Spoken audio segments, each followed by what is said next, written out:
Hey guys, so it's 1:15 in the morning, and I just have some stuff playing in my head and I just can't let it go.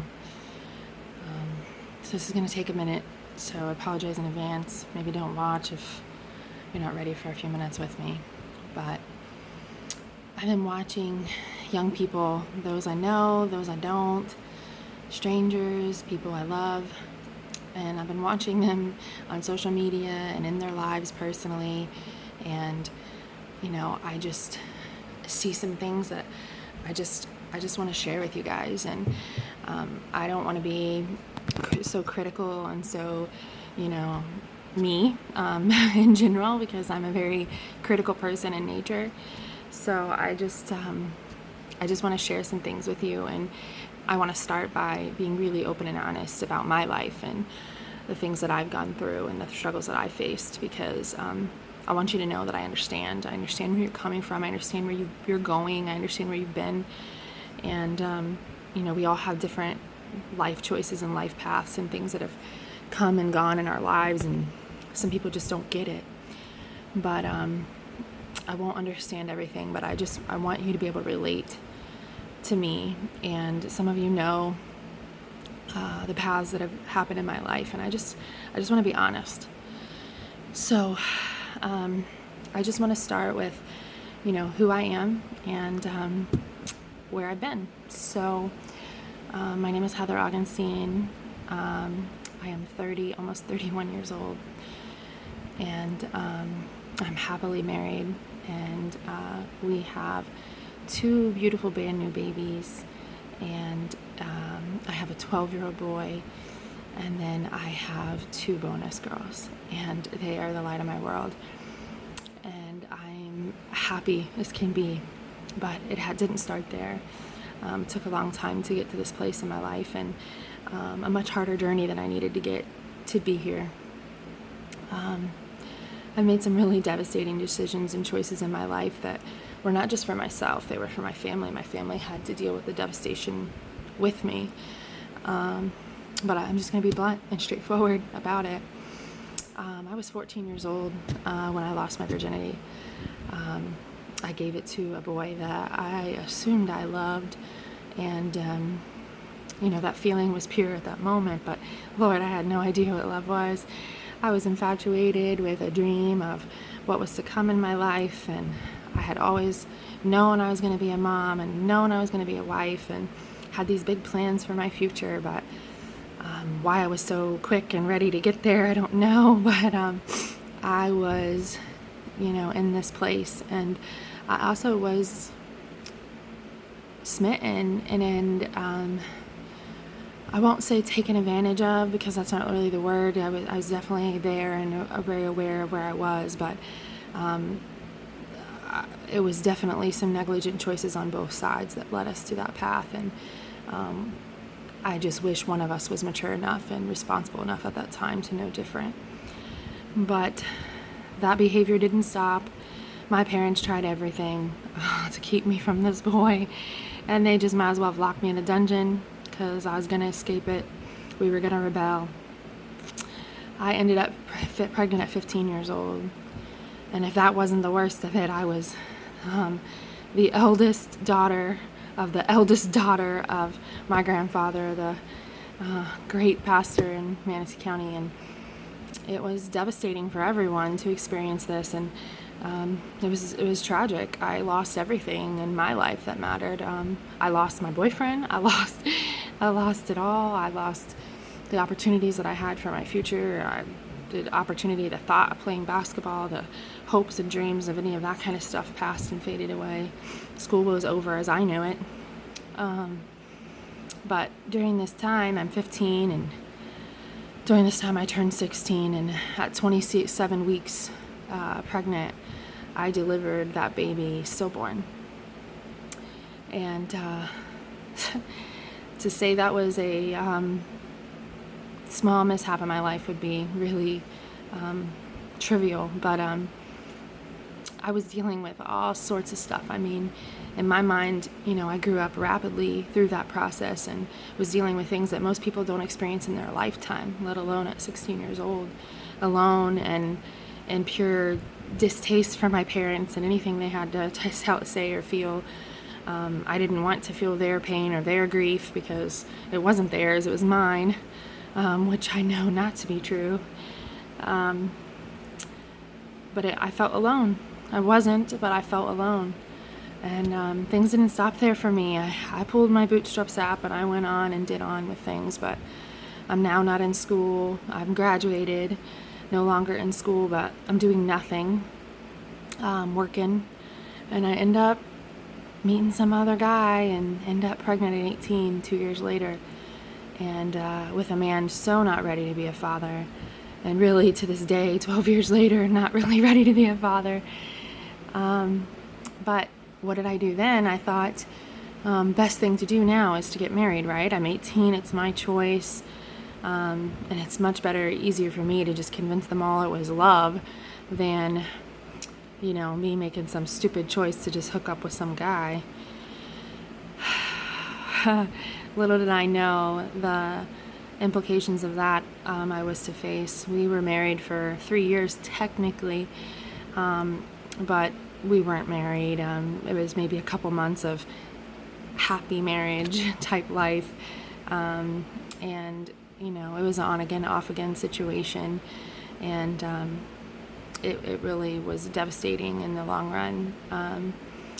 But now I have a beautiful 12-year-old little boy that I'm so blessed to be his mom, and so thankful for, the blessing of that mistake. But I also get to raise him in a divorced relationship with a parent with completely opposite views on parenting and completely opposite views on what's better for him. And the struggle of that is never ending. And the person who gets to deal with the most torment in that is my son. And I chose that for him. Unknowingly and unintentionally, but I did. I chose it. Following suit, I meet a man who I've loved forever, and this time, is no different. I had jumped head in. I just chose it, no questions asked, no permission, no passing go, just jumped in. And I was not ready or equipped to make that decision in my life. At that moment, I was a mother to a 18-month-old little boy, and I became an instant mom to an 8-year-old and 10-year-old girls. And that choice affects them a lot. They were not ready for me to be their mom either. And we had 2 exes that were making things very, very difficult in our lives and for the kids. And we have struggled through that for a long time. And we're finally to some better stages in our lives through that process. But it was a struggle, and it was really hard to be young and a new wife and a new mom and all those things. I thought I had it all figured out, and on the outside it probably looked pretty decent, but it was a lot of struggle. There was a lot of struggle to get to somewhere good, and we suffered the consequences of the bad choices, and the relationships were impacted through those choices. I spent 3 years waiting for my family to finally see that, maybe I got it right this time. And 10 years later, I think that to be true. And I'm so grateful that I'm blessed enough to have received grace through this choice and through these choices that have allowed me to have the great things and the great relationships we have now. So I'm just so grateful for that grace. I wouldn't trade where I am today for anything, but I would say that had I made better choices and chosen a better path, that it would have been easier for everyone. So there was a better way to do it. There was a better way to make my choice here. But I'm sharing these things that happen in my life because I didn't live in a world where everything was posted on social media. I mean, we had MySpace, but it was a different world. We didn't share everything. We didn't talk about everything. We didn't talk about what we ate, and we certainly didn't talk about our sex lives on social media. And this is really heavy on me because I was that girl. I was in the world of listening to the wrong thing and saying the wrong thing and trying to be the wrong thing because I thought that's where I was supposed to be. I thought that, is how we did it. It's just what everyone did. But you know what? Looking back, I wish I was not the norm. I wish I was a different person. And I just want so much different for all of you, every one of you. And I just needed to share my path, and that I was blessed to get through it, but it was a struggle, and I want different for everyone. So I'm a boy mom, but I also have 2 beautiful bonus girls, and a little sister and baby cousins, and girls that I've adopted as my own through those relationships. And I just want you to know that you guys are so valuable, that you don't even realize the value you have. You are special, you are individual, and there is no one else like you. And the things that you have to offer someone are immeasurable. But when you give little pieces away of yourself to individuals and you just keep giving little pieces, you have less to offer later. And I just really want you to be aware of that. You teach people how to treat you. And when you're saying it's okay for me to talk about being sexualized and being promiscuous and things to that nature, then you're telling everyone it's okay to view you that way and to treat you that way. I'm not saying that by any stretch of the imagination that you're giving permission for people to abuse you. But it certainly implies that that's the type of person that will allow it. And you don't have to be. You don't have to be the person that allows that. And it's not necessary. There is someone for you that is going to respect you, whether you're showing them your butt cheeks in a bathing suit or you're not. And I hope for you that you find that person that overvalues you to the point where that is a turnoff to them, that is not something they look forward to until you're at a totally different stage in your relationship. And it doesn't start there. It doesn't start there. But I know this sounds crazy. I know you're like, I'm 16 and this is what we do. But I promise you, you're going to see yourself differently at some point in time. And, I just want you to respect yourselves and respect your bodies and guard not only your heart and body, but also your image and your self-respect, because it will mean something to you at some point in your life. And I know you want to feel desired and feel sexy and feel all those things. And there will be a time where that is all but amazing. And until then, I just want you to know that you are desired and you are wanted and you are loved. And there is no man that is going to make that feeling stronger. I promise you. So quickly, I'll just move on to my brothers, to my sons, to my cousins, and to those who plan to date my daughters. Will you just man up? Will you please take responsibility for your actions, and please realize that the value you place on yourself and on these women that you decide to associate yourself is so crucial. It is so crucial to everything. We need men in our world that are men, that are not little boys, that are not out here treating women like prizes, that are learning to teach their daughters who to be and who to be with and all those things, and teaching their men to be men. We need that. And if you're not willing to show respect to yourself and to the people you're with now, then that challenge of getting you to that stage in your life is just a whole different ballgame. I promise you, it's a whole different stepping stone to get that level of respect and admiration from people in your life. Because when you're running around out here like that, it's very hard to change the image of boy to man and punk to man. It's very hard to change that image. And I just need you to know that every little girl who's flaunting her stuff for you doesn't even know what she's doing. She doesn't even realize what she's offering. And, you have to choose a woman, a girl, and a woman that at some point is going to be someone you see as not only your wife, but the mother of your child, the person that's going to be training your children. And I'm telling you, the cute girl on the beach is not always the one. Doesn't mean she won't be. But there is far more that are just stepping stones in your life than the ones that are going to be your brides. They just are. And it's going to impact the relationships you have in the future if you don't choose now better.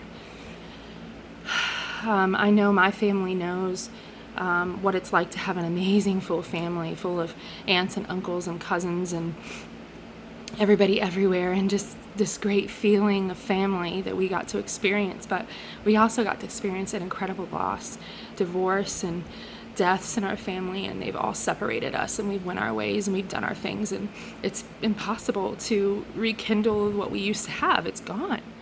Those things are gone. They're of the past, and that is because we chose places in our lives that separated us and chose us differently, and divorce became a factor in our lives, and it became okay and accepted and what it was. And everyone had their place and their reasoning for those things, but who got to suffer? All of us kids got to suffer. We all suffered the loss of our family's loss.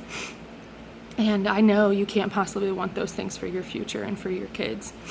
And so I just beg of you to treat women better, to expect more of yourself, expect more of them. Please expect more of them. And think about your kids' future. Think about who you want and what you want in your life, and just know that there is better than what you even imagine for yourself. But I will say miracles do happen, and grace is given after bad choices are made, and amazing things do come from poor choices. But heartache and misery for you and everyone else comes with it. I know this is only going to reach a few of you. I hope it reaches a few of you. But I just hope that you learn to do things that are things you can be proud of, and choose a partner that you can be proud of and you can respect and have honor and integrity for. And I hope you make better choices and you share less and you are smarter, because no one needs to see your history so blatant and open. It's not necessary. And I just hope and wish better for you. So I just ask you guys to be smart and to protect yourselves and your future, and make yourself proud. I love you all, and I want you to know that even though this is how I feel, and I'm always going to be that one that's pushing you in the corner and slapping you in the back of the head when you're an idiot. Yes, Preston. Yes, Austin. That's you. My boys included. I will always be there. I will always be there. So the day you mess up, I will be the one to call, and day or night, I will always be there. Doesn't mean it won't come with some disappointment, but I hope you know that I love you indefinitely, and I just want you to have everything and then some. I love you.